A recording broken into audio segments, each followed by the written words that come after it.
si vous êtes dans un équilibre de ces deux éléments majeurs de votre corps, le cerveau affectif et d'autre part la partie organique, à ce moment-là, tout va bien. Parce que quand nous avons un état dépressif, eh bien vous avez des taux de lymphocytes qui baissent. Ça veut dire votre immunité baisse. On le sait, la dépression baisse nos défenses immunitaires. AVS avec Philippe Robichon. Ce matin, je vais dire à votre SAS Santé, Amour, Sexualité, à travers une rencontre inédite entre le professeur Henri Joyeux, qui est avec nous. Bonjour et bienvenue. Bonjour. Vous êtes un enfant de la balle. Votre père René était lui-même chirurgien. Hein. Absolument. Ouais. C'est lui J'ai qui un vous frère chirurgien aussi. C'est lui qui vous a donné l'envie de faire ce métier? Ah oui, Ouais. aucun doute. Ouais. Aucun doute, parce qu'il avait une véritable vocation, si vous voulez, pour les patients. Et j'ai choisi la cancérologie parce que vraiment, ça touche tous les organes. Et en plus, ça va jusqu'à la fin de la vie. Parce que nous ne guérissons que 50% des patients. Il faut être un peu humble, vous voyez. Ouais. Donc 50%, ça veut dire qu'à 50% qu'on ne guérit pas. Et il faut se battre pour que ces 50% on arrive à les guérir. Mais j'ai trouvé la solution. Ah, J'ai trouvé la solution. Elle est très simple. Il faut que les 50% qu'on guérit actuellement, ceux-là, vous les passez dans la prévention. Et ceux que vous ne guérissez pas parce qu'on les voit trop tard, il faut les faire passer dans un diagnostic précoce. Et à ce moment-là, on va les guérir. Parce que les 50% qu'on guérit, ce sont ceux qu'on voit assez tôt. Si vous avez un cancer au début, on va vous guérir. Si vous l'avez au stade 3, ça va être dur. Vous comprenez ? on fera une émission sur le cancer. Hein. Vous avez démarré votre carrière de chirurgien à Tanger. Vrai ou pas vrai? Oui. À quel hôpital? Al-Kortobi. Fabuleux. J'ai des souvenirs extraordinaires. Ouais, je disais ça dans votre biographie. Oui. Ouais, et finalement, alors j'ai compris pourquoi En vous face du connaissez... détroit de Gibraltar. Ben oui. C'est extraordinaire. L'Espagne est en face. Alors, c'est-à-dire que j'étais interne des hôpitaux de Montpellier, puis je pars en coopération. En coopération, je demande le Maroc. J'arrive à Rabat. À Rabat, on me propose chef de service à Sefrou. Et on me dit, vous avez de la chance parce que c'est la capitale des cerises. Je lui dis, d'accord, mais est-ce qu'on opère à Sefrou? On me dit, mais non, vous êtes médecin-chef. Non, est-ce qu'il y a un bloc opératoire? Non, vous êtes médecin-chef. Ah, je rentre en France. Moi, je suis chirurgien, je veux être avec un bloc opératoire. Je suis ici pour opérer ceux qui en ont besoin. On m'a fait attendre 1 heure, j'ai dit bon, je rentre, j'avais une 2 chevaux, je rentre en France. Le capitaine ou le colonel, je sais plus, est revenu me voir au bout d'1 heure, il me dit vous avez Tanger. J'ai dit on opère à Tanger. Mais j'ai une grande ville. Je suis parti à Tanger, le bonheur absolu. J'ai prolongé mon temps de coopération là-bas. Mes parents se sont dit il va rester là-bas, quoi. Un pays extraordinaire. C'est un peu ma deuxième patrie, franchement. Ouais. Alors, ma femme est d'Algérie. Ouais, vous connaissez bien le Maghreb. Hein. Oui, je connais bien. J'aime beaucoup. On fera une émission bientôt sur l'émir Abdelkader. Oui, vous allez voir. Une émission qui va vous surprendre. On va parler de sexualité ce matin. Vous dites que finalement, bon, c'est aux parents de s'emparer de cette mission d'éducation. Pour les garçons, vous dites que c'est au père ou au grand-père. Mais est-ce que vous parliez de sexualité avec votre père? Bien sûr. Oui. Il m'en a parlé, mais il était chirurgien. Non, mais d'une manière excessive qui ne passerait pas aujourd'hui. Je vais vous dire ce qu'il a fait. Je devais partir en Allemagne avec mon frère, j'étais en culotte courte à l'époque, on avait 13-14 ans, ça s'appelait des échanges entre des jeunes étudiants, des jeunes élèves allemands et les élèves français que nous étions.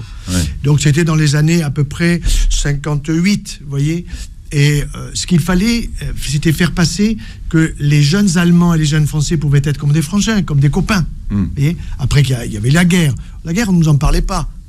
J'avais des oncles qui avaient été faits prisonniers, etc. Tout ça... Personne ne nous en parlait. Donc, on n'était pas obsédés par ce qui s'était passé. On ne savait même pas. On était gosses, la Shoah, on ne savait pas ce que c'était. Bon. Et donc, en Allemagne, et avant de partir, mon frère aîné et moi, il nous appelle dans son bureau.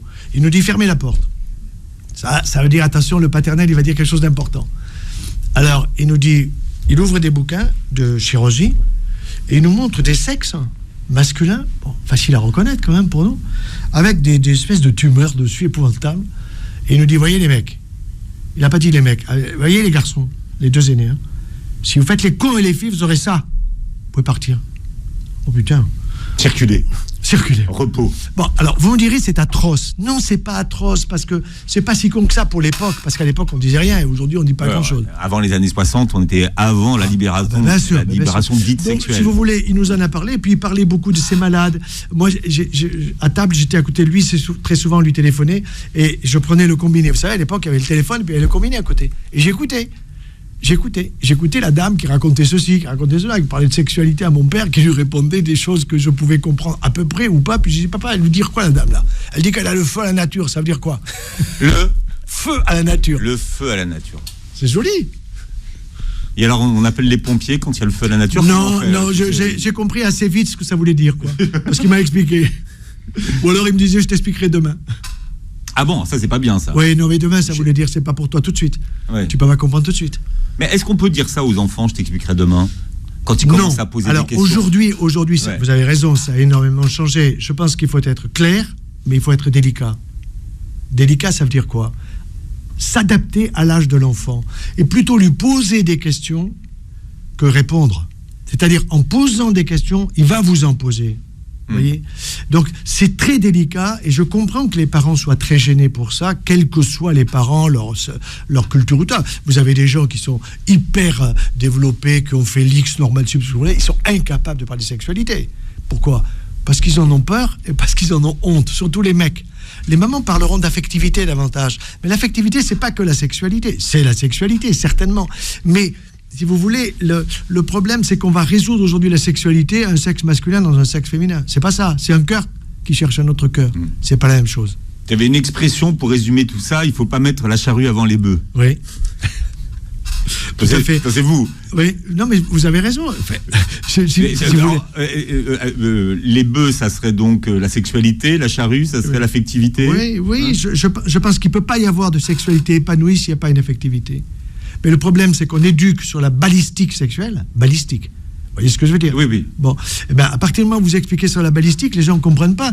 Oui, ils voient tout entre les jambes. Mais l'important, c'est que les gens qui nous écoutent comprennent. Hein, que moi, je suis certain qu'ils comprennent. Oui. Je suis certain qu'ils comprennent. On dit tirer à balles réelles. La vraie sexualité, ça démarre là-haut dans le citron. Vous comprenez? Ça démarre dans le citron. Qu'est-ce qui fait qu'un type va se retrouver avec une érection? C'est parce qu'il a vu une image, parce qu'il a une sensation, parce qu'il a une odeur, parce qu'il a une vision de ceci ou de cela, même s'il est avec quelqu'un. Mais ça part de là-haut. Et quand ça marche pas là-haut, la sexualité, elle est à plat. Vous avez des gens aujourd'hui qui ont eu tellement de sexualité balistique, si vous voulez, forte, puissante, tout ce que vous voudrez, qui se retrouvent à sec. Moi, j'en ai vu. Quand des types changent de partenaire, quel que soit le partenaire, X fois, et qu'un jour, il y a un partenaire qui lui dit « t'es nul », c'est la cata, parce qu'il a entendu « t'es nul ». Parce qu'aujourd'hui, il y a tellement de multiplicité de partenaires que vous avez des évaluations, presque les notes. 13, 14, 12, 18 ou 20, quoi. Vous voyez? Bon, et vous avez des hommes en particulier, parce que l'homme, dans le plan de sexualité, est beaucoup plus sensible que la femme. Hein, attention, hein. Beaucoup plus sensible que la femme. Je parle de l'homme. On aura ce débat avec Nadia El Bouga tout à l'heure.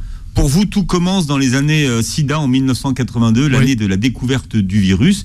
Et c'est là que vous décidez de donner bénévolement une journée par semaine à des jeunes autour de la santé, de l'amour et de la sexualité. Vous avez rencontré à peu près combien de jeunes pour leur en parler, vous savez, vous? Pas loin du million. Parce que j'ai fait ça pratiquement toutes les semaines, absolument bénévolement, dans des écoles où j'avais des amphis avec 2000 gosses. Alors on mettait seconde, première, terminale ensemble. On mettait les tout petits, c'est-à-dire les CP et puis les maths sup, les maternelles supérieures ensemble, avec les CE1. Ensuite on mettait les CE2, les CE2 et les CM1, et ensuite les CM2, les 6e, 5e ensemble, les 4e, 3e ensemble. J'en ai vu un à la pelle. Et dès qu'ils étaient capables d'écrire, c'est-à-dire à partir de la 6e, ils écrivaient sur des papiers anonymes, ils mettaient simplement leur âge, et puis G, ça veut dire je suis garçon, F, ça veut dire fille. À la fin, c'est-à-dire depuis à peu près quelques années, je continue encore à en faire beaucoup moins, il y en a quelques-uns qui me mettent Edna, ça veut dire neutre, je ne sais pas. Ça, c'est pour déconner. C'est pour déconner, parce qu'ils savent très bien s'ils sont garçons ou filles, quoi. C'est pas ça. Si, ils savent très bien. Il ne faut pas les prendre pour des idiots, attention. C'est aussi un sujet dont on parlera tout à l'heure. Parler de sexualité sans tabou, ça vous est venu naturellement ou il a fallu que vous fassiez vos armes, que vous trouviez, on va dire, les bons mots pour parler à des jeunes? Bonne question. C'est eux qui m'ont appris parce que je voyais par les questions qu'ils me posaient si ce que je disais, ils l'avaient pigé. Donc il fallait que je m'adapte à leur langage. C'est pour ça, pas de morale, pas de tabou, mais de l'humour. Et par l'humour, vous passez de l'amour. Vous venez? Alors, étant joyeux 24 heures sur 24, ça peut vous aider. Oui. Voilà. Aptonyme. Ça tombe bien parce qu'on va en parler sans tabou. Alors, vous en avez tiré plusieurs livres, mais c'est vraiment des questions. Hein. Vous êtes parti des questions que vous ont posées ces enfants. Alors, c'est marrant parce que pour nous, les adultes, il y a des questions qui vont nous faire, rire, hein, finalement. Et j'ai redécouvert une expression que je n'avais pas lue depuis longtemps dans votre livre, le touche-pipi. Oui. Touche pipi, oui. On n'en parle plus, on dit plus touche pipi aujourd'hui.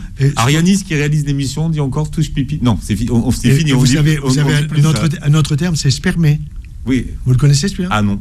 Ah ben voilà, mais les 6e, ils vous disent je sperme, tu spermes, ils le déclinent. La conjugaison, c'est le verbe spermer. Et un jour, j'ai entendu ça dans une récré. Je dis merde, mais alors j'ai fait venir le gosse, ça veut dire quoi ça? Il m'a expliqué. Alors, vous avez tiré 4 livres. Le premier, bon, c'est pour les petits, c'est Comment c'est l'amour. 4-10 ans. Non, le c'est premier... pas celui-là, c'est Comment on fait des bébés. Maman, comment il vient le bébé? Voilà, c'est ça la question. C'est voilà, première question, voilà. Donc il y a le livre et il y a un CD. Un CD à l'intérieur. Après, comment c'est la puberté pour les 10-13. Capital. C'est l'âge le plus important de la vie. Votre puberté, ma puberté. Pourquoi? Parce que filles et garçons, nous n'avons pas la puberté au même âge. Et que la puberté, ça se prépare. Si vous voulez, bonjour madame, ça se prépare par une information de qualité que la maman va donner à sa fille. C'est pas le père qui parle, hein, et que le papa va donner à son fisson. Et c'est là que les papas sont pas géniaux, quoi. Nous ne sommes pas géniaux. Âge capital. Après, il y a comment c'est la sexualité, donc ça c'est pour les 13-15. Tout à fait. Et puis, comment c'est l'amour, et ça c'est pour les 15-20. Parce qu'on ne se pose pas les mêmes questions à tous les âges, ouais. Mais finalement, à quel moment, comment déterminer l'âge et ce qu'on dit en fonction des âges? Alors, vous avez 2 choses à bien avoir en tête, c'est que vous avez la puberté psychique qui est préalable à la puberté physique aujourd'hui. C'est-à-dire que les images que l'on voit, que l'on reçoit, qu'on les veuille ou qu'on les veuille pas, déterminent chez l'enfant, si vous voulez, un démarrage de sa sécurité psychique, j'entends bien. C'est pour ça que j'ai une expression extrêmement belle d'un gosse qui un jour vient me dire en pleurant, parce qu'après les conférences, je pouvais les voir seul à seul, d'accord? Et le gosse, il vient me voir, 12 ans, 13 ans, il se met à pleurer comme un bébé, quoi. Et puis il me dit, moi, j'aurai jamais d'enfant. Je dis, pourquoi tu me dis ça? Bah, je sais pourquoi il disait ça. Ouais. C'est la couleur de son sperme. Voilà. Parce qu'il me dit, j'ai du sperme comme de l'eau. J'ai dit, mais comment tu sais ça? Et il me dit, mais mon copain, il me l'a montré. Lui, il a du sperme comme du lait. Ah, bon, alors pour lui, c'était le lait. Pour l'autre, c'était la flotte. Et le gosse qui avait du sperme normal, si vous voulez, lui, tu n'auras jamais d'enfant. Le gosse, affolé. Mais mettez-vous à sa place. Et comment il avait fait venir son sperme avec de la flotte, d'après vous? Ben évidemment, il s'était fait la câlinette. Alors voilà. Câlinette, c'est une expression du professeur Joyeux. Oui. Parce que quand vous câlinez le boulinet, ça vous fait quoi? Pas grand-chose. Quand vous câlinez sans vous en rendre compte au départ, la zigounette, tiens, elle se lève. C'est pourquoi? Vous allez voir maman, elle vous dit, hey, petit, il ne faut pas toucher. Ou alors vous allez voir papa, il vous dit, écoute, je t'expliquerai plus tard. Parce que papa, il est emmerdé pour parler de ce sujet-là. Vous voyez? Il en a presque peur. Et alors, qu'est-ce que vous lui avez répondu à cet enfant donc, qui je l'ai rassuré. Qui se disait qu'il ne pourrait pas avoir d'enfant? Je lui ai dit, écoute, tu auras une dizaine d'enfants, je te le dis tout de suite, je te signe un papier, parce que pour l'instant, c'est encore un peu trop jeune. Et puis, tu vois, tes petites bouboules qu'on appelle les testicules, pas testibules, parce que souvent, ils appellent ça testibules. Tes testicules, ils vont se mettre à bosser, t'inquiète pas, ça va venir tout seul. Voilà, Nadia El Bouga est arrivée, sage-femme et sexologue. Ça va, Nadia? Ça va, bonjour à toutes et à tous. Voilà, le professeur Henri Joyeux est avec nous pour cette émission SAS, santé, amour et sexualité. On parlera de cette fameuse éducation à la sexualité et à l'affectivité que vous défendez tous les deux. Nadia, comment est-ce que vous avez connu le professeur Joyeux? Alors moi j'ai connu le professeur Joyeux donc lors de mes études de sexologie. Donc en fait je vous ai absolument pas connu via le prisme de l'étiquette anti-vaccin qui est fausse, voilà. Faudrait plutôt vous coller l'étiquette anti-adjuvant si on veut être vraiment juste. Bien, voilà. Moi, je vous connaissais bien là. Mais du coup voilà, je vous ai connu comme ça. Donc c'est la première édition de votre livre qui date des années 80. Absolument. Et vous étiez l'un des premiers à parler d'éducation à la sexualité à cette époque-là d'ailleurs. Enfin, en tout cas, l'un des premiers à avoir écrit sur la question. Maintenant, on a pléthore de bouquins, voilà, mais vous étiez pionnier sur le sujet. En tout cas, l'un des premiers. Vous avez raison, vous voyez, nous avions un enfant adopté qui était le demi-frère de mon épouse, qui était d'Algérie. Il vivait là-bas un peu avec ses parents, mais ses parents voulaient le visser parce qu'il ne foutait rien, etc. Donc, au lieu de le mettre pensionnaire à 11 ans, j'ai dit à mon épouse, écoute, on vient de se marier, on le prend. Voilà, donc notre premier enfant n'était pas à nous, mon beau-frère, si vous voulez, 11 ans. Et d'emblée, j'ai observé qu'il se posait des questions sur la sexualité, et moi-même je sentais que la société était en train de nous préparer à des choses dans la sexualité qui pour beaucoup de gens étaient tabous. en particulier sur l'homosexualité, où il y avait des mots que je n'aimais pas, mais qui étaient utilisés dans les lycées, dans les écoles, etc. Et donc je me suis dit, si jamais un jour, parce que nous avions le désir avec mon épouse d'avoir des enfants, on en a eu 6, 3 garçons, 3 filles, si on a des enfants qui sont homosexuels, on va pas les foutre dehors, quoi. On va pas pleurer comme des... Voilà, on va essayer de comprendre. Or, si vous voulez essayer de comprendre, il faut se mettre au travail, quoi. C'est-à-dire se mettre au travail, ça veut dire trouver des bouquins, essayer de voir qu'est-ce qui se disait avant l'époque où vous êtes en train de vivre, etc., etc. Et donc, j'ai beaucoup travaillé tout ça. Et puis, le sida arrive. Et à ce moment-là, Jacques Rallit, qui est ministre de la Santé de Mitterrand, vient un jour à Montpellier et il y avait un repas où il inaugurait un de mes laboratoires de recherche. Bon, très bien, donc j'étais pas très loin de lui. Au moment du café, le gars qui était à sa droite, mon patron, s'en va. Donc du coup, je me rapproche de lui et il avait lancé une idée, la grande concertation sur le cancer.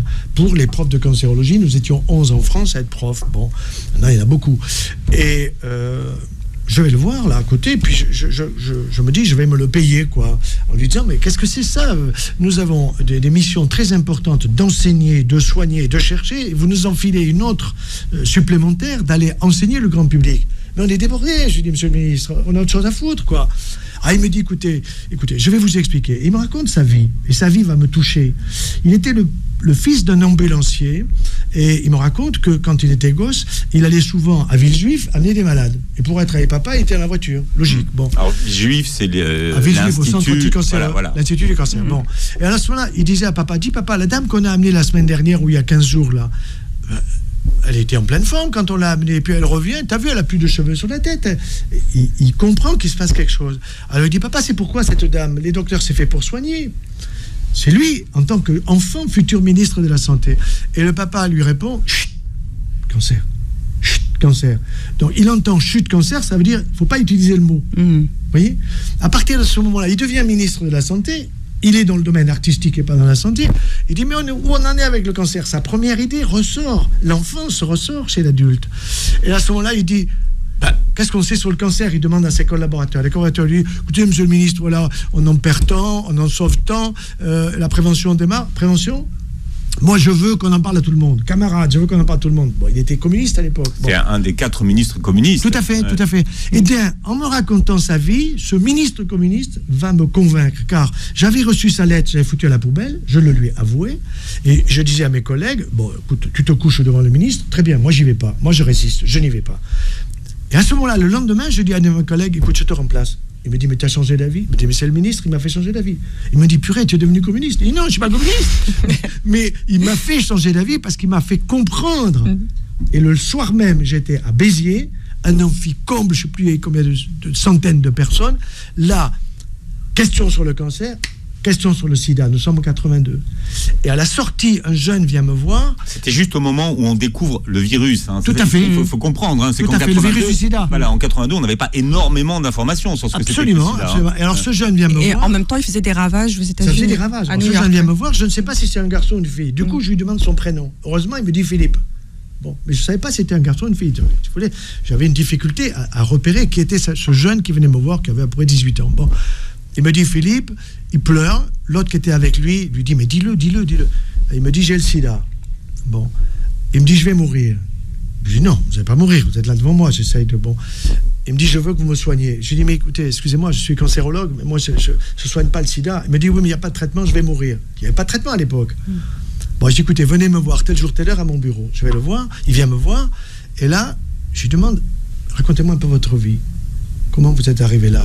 Comment vous êtes transfusion? Non, pas du tout.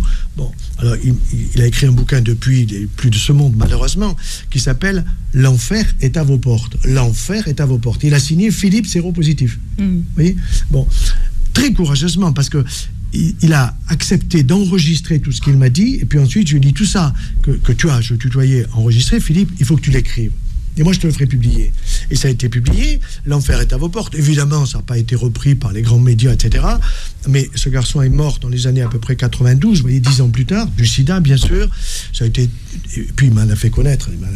J'ai fermé les yeux pour l'éternité. Je sais pas, près d'une centaine de jeunes. Vous n'imaginez pas ce que ça représente. Le cancer, quand vous avez le cancer, vous avez l'espoir de vous en sortir. Quand vous avez le sida, à l'époque, vous avez zéro espoir. Vous voyez, zéro espoir. Et vous savez, en fonction de votre rapport des T4 sur T8, c'est-à-dire des lymphocytes qui donnent votre immunité, vous savez grosso modo le nombre de semaines ou de mois qu'il vous reste à vivre. Aujourd'hui, avec le cancer, c'est pas ça. Et heureusement qu'avec le sida, nous arrivons à soigner les gens qui vivent aussi longtemps avec le sida que ceux qui ne l'ont pas. La différence, c'est qu'il faut prendre des traitements.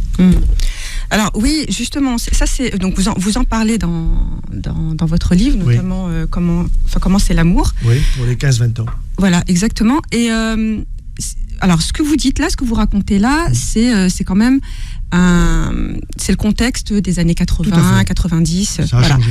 Exactement. Là, ça a changé. Vous le dites très justement. Donc, on a des traitements, on a la trithérapie actuellement, et on a aussi des traitements préventifs dont vous ne parlez pas dans votre livre, et pourtant réactualisé. Ça n'existe pas encore. 2016. Attendez, préventifs, vous êtes sûr qu'ils sont préventifs? Alors, on va en discuter. La PrEP existait aux États-Unis déjà depuis 2012 et elle a été mise en circulation. Alors, on va en parler. On va dire ce que c'est la PrEP. Bien sûr. Là, Nadia, j'ai envie de dire que. Alors, la PrEP, c'est un traitement médicamenteux, donc qui signifie prophylaxie pré-exposition. Voilà, c'est un traitement en fait qui est proposé aux personnes qui pensent avoir des rapports à risque. Qui ont peur. Pas forcément qui ont peur, mais qui ont peur de l'attraper, quoi. Des personnes qui pensent pouvoir être plus à risque que les autres. Tout à fait. Voilà. Et également des personnes qui sont séronégatives. C'est un traitement pour les personnes qui n'ont pas contracté le VIH. D'ailleurs, dans votre livre, vous parlez beaucoup de sida. Je pense qu'il est plus juste de parler de VIH dans un premier temps, parce que sida, c'est le stade de la maladie et ça crée une confusion, alors qu'on sait que nos jeunes ne savent pas trop faire la différence. Donc, il y a cette PrEP, donc ce traitement avant exposition, ou risque d'exposition, et il y a aussi un traitement post, donc la TEP, qui est un traitement post-exposition, donc pour les personnes qui pensent pour le coup avoir été exposées, ou alors qui auraient un partenaire qui aurait avoué sa séropositivité. Alors vous n'en parlez pas, et pourtant ce sont des traitements qui ont maintenant démontré leur efficacité. J'en suis pas sûr. Alors, qu'est-ce qui vous fait dire ça? Parce qu'il y a des études. Oui, je sais, j'ai vu les études. Vous savez, beaucoup d'études scientifiques aujourd'hui sont manipulées. Elles sont manipulées par tous ceux qui fabriquent le produit. D'accord? Alors, je ne dis pas que c'est pas efficace, et je ne dirais pas à un jeune ne le prends pas, certainement pas. Mais je lui dirais, réfléchis un peu, quoi. Réfléchis un peu, tu as quand même un citron, tu as donc des neurones. Tes neurones, tu es hyper intelligent, parce que tu n'es pas hypo-intelligent, tu es hyper intelligent. Ils sont tous hyper intelligents. Fais attention quand même que ta sexualité, c'est un sujet majeur en toi. Majeur. Tu as une puissance sexuelle inouïe. Les mots que j'utilise sont presque faibles. En tant qu'homme, je parle à un homme là, je ne parle pas à une femme. Et cette puissance sexuelle, il faut que tu t'en méfies. Il faut que tu t'en méfies. De la même façon que nous avons tous en nous une certaine agressivité, un certain nombre de défauts, si vous voulez. Et j'aime beaucoup le mot d'Abdelkader dans le soufisme sur le djihad avec un grand D, c'est-à-dire c'est la bagarre contre mes défauts à moi, pas contre les défauts de l'autre. Le petit D, djihad, ça c'est la bagarre contre le voisin. Par contre, le grand D, et ça c'est vrai, vous le retrouvez dans le christianisme. C'est le djihad intérieur. Oui, le djihad intérieur, c'est-à-dire je fais la bagarre contre mes défauts. Or, les défauts que je peux avoir quand je suis 16, 17, 18 ans, c'est que toutes les nanas que je vois autour de moi, qu'est-ce qu'elles sont belles. Donc la puissance sexuelle n'existe que chez l'homme alors? Non, attention.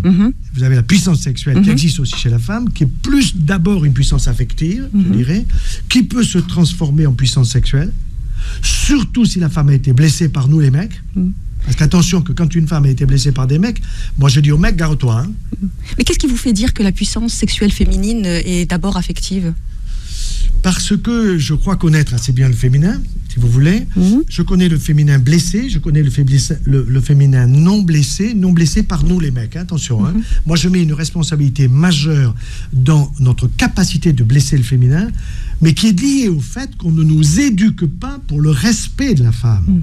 Voyez, c'est-à-dire que si le jeune n'est pas éduqué dans le respect de l'autre, de la femme comme de l'homme, bien le danger, c'est qu'il va aller vers son désir et qu'aujourd'hui, la société actuelle vous dit, va vers ton désir. Ton désir, c'est ça, vas-y, plein pot. Je suis pas d'accord. Ton désir, tu peux le gérer. Surtout si ce désir t'amène à choper le VIH. Alors, vous dites quelque chose d'intéressant, justement. Donc, il n'y a pas d'études scientifiques qui démontrent que la puissance féminine est plutôt affective. On est d'accord. On est d'accord. Ouais. Donc, mais vous si parliez... Si vous dites ça, Nadia, c'est que vous n'êtes plutôt pas d'accord avec ça.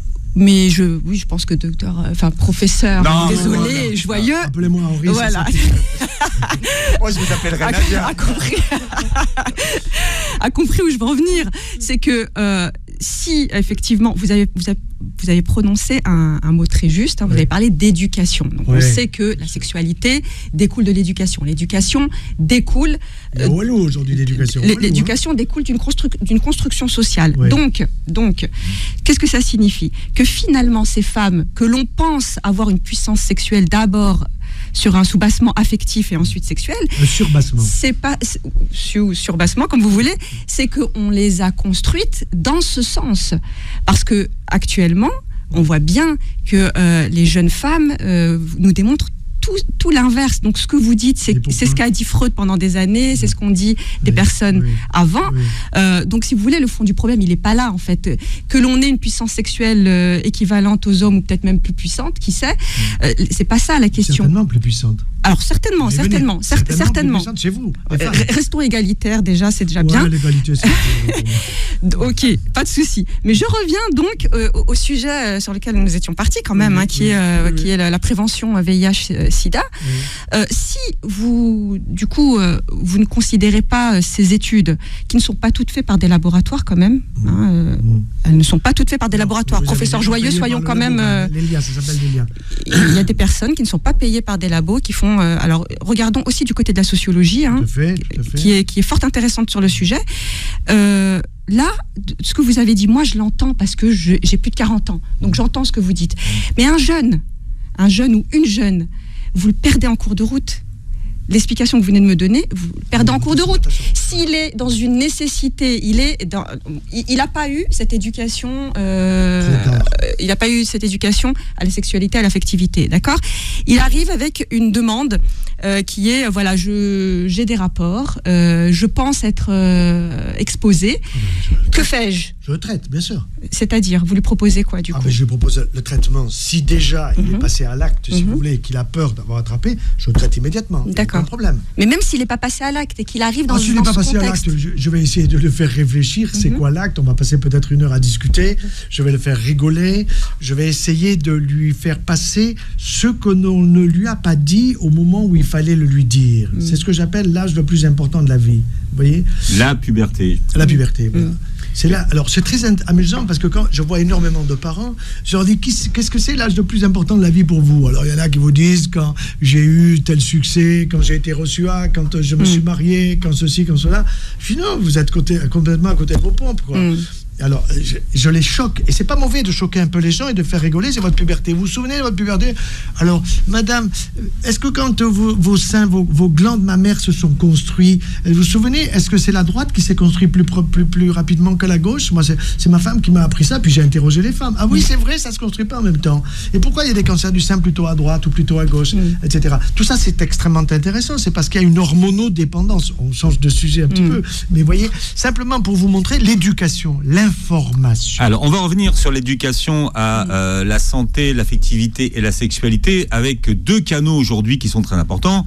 Instagram et la pornographie. C'est ça ce matin. C'est santé, amour et sexualité avec Nadia El Bouga, le professeur Henri Joyeux. Ça tombe bien, on parle de sexualité. Et la sexualité, c'est bon pour l'immunité. La santé. Et la santé, bien sûr.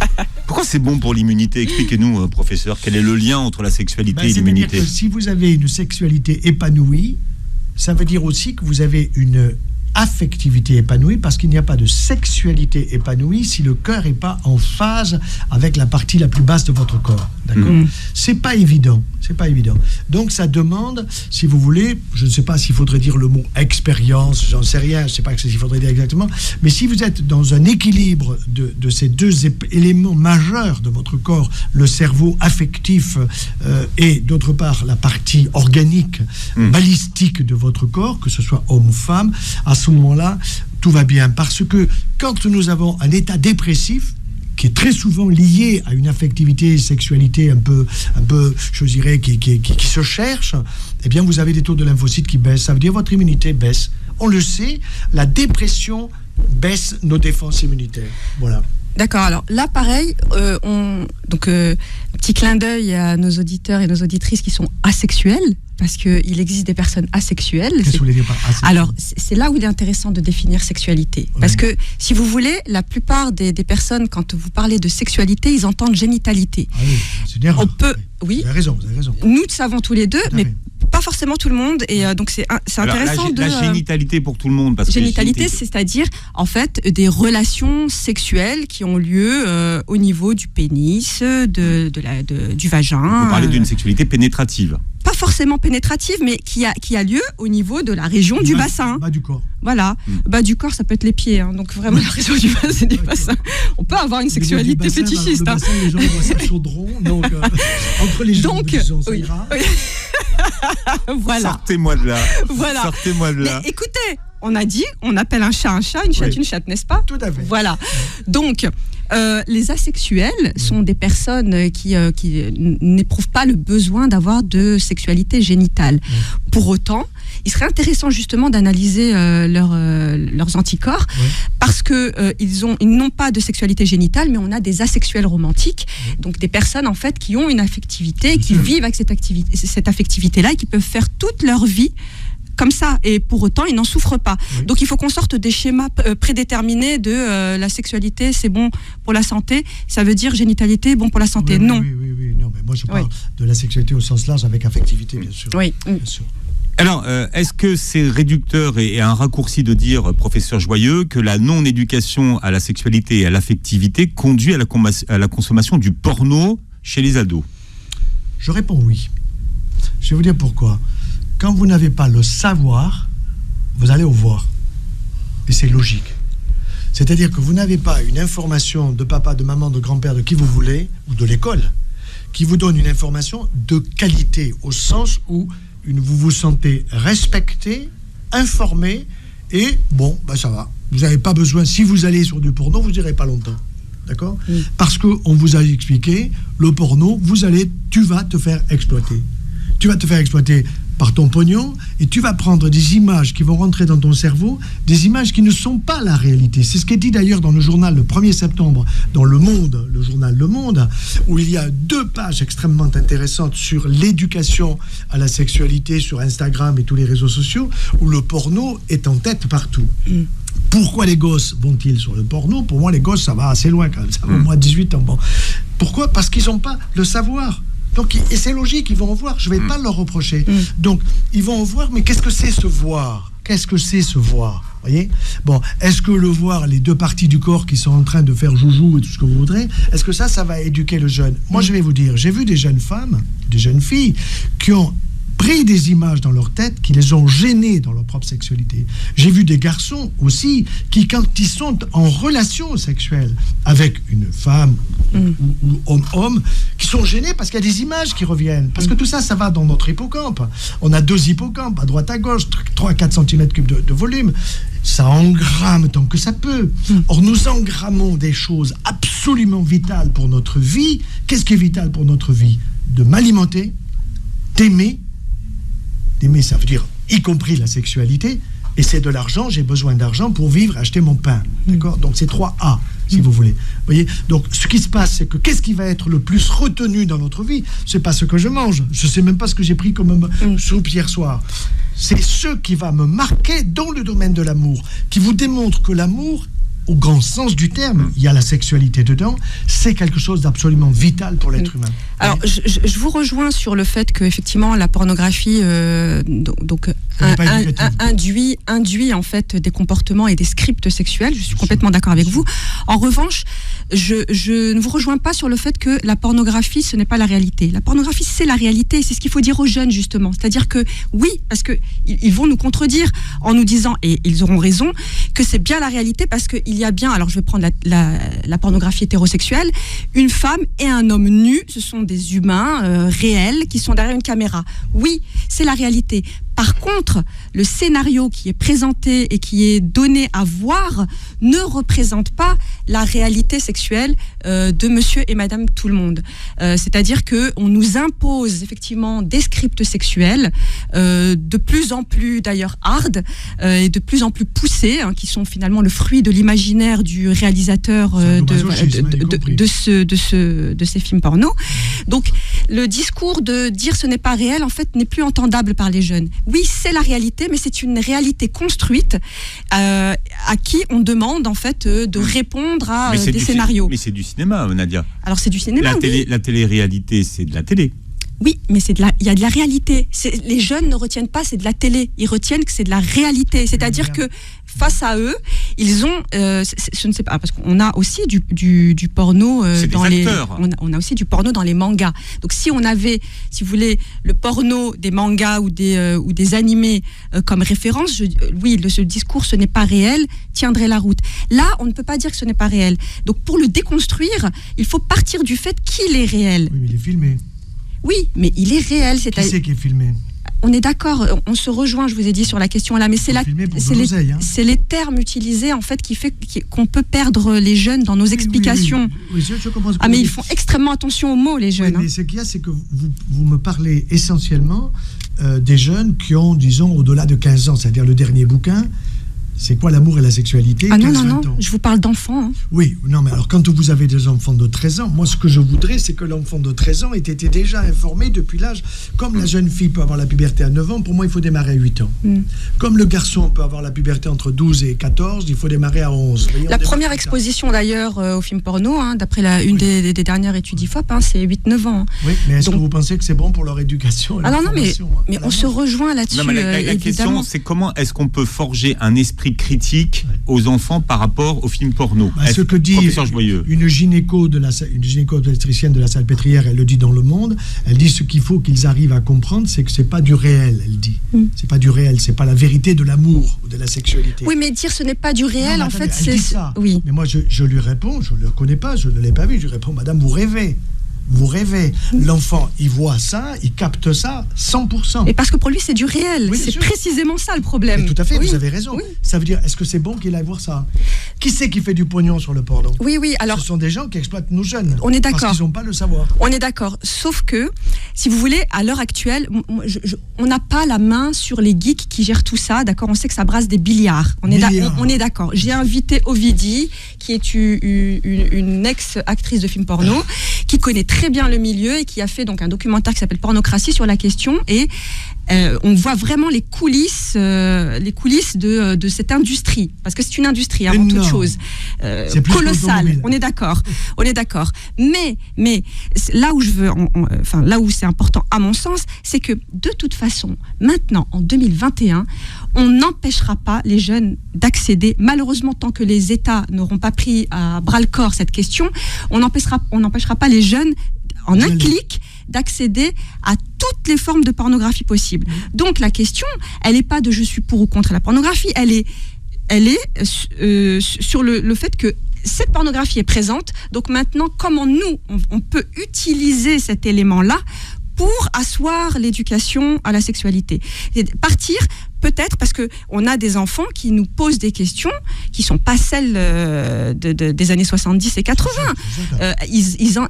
Des parents sont complètement démunis parfois par rapport à des questions. Comment on l'utilise puisqu'on n'empêchera pas les enfants de regarder et d'accéder à la pornographie. Comment on l'utilise aujourd'hui, professeur Joyeux? Et qu'est-ce qu'on dit aux enfants, encore une fois, pour se forger cet esprit critique et recevoir ces images? Je pense qu'il faut commencer tôt.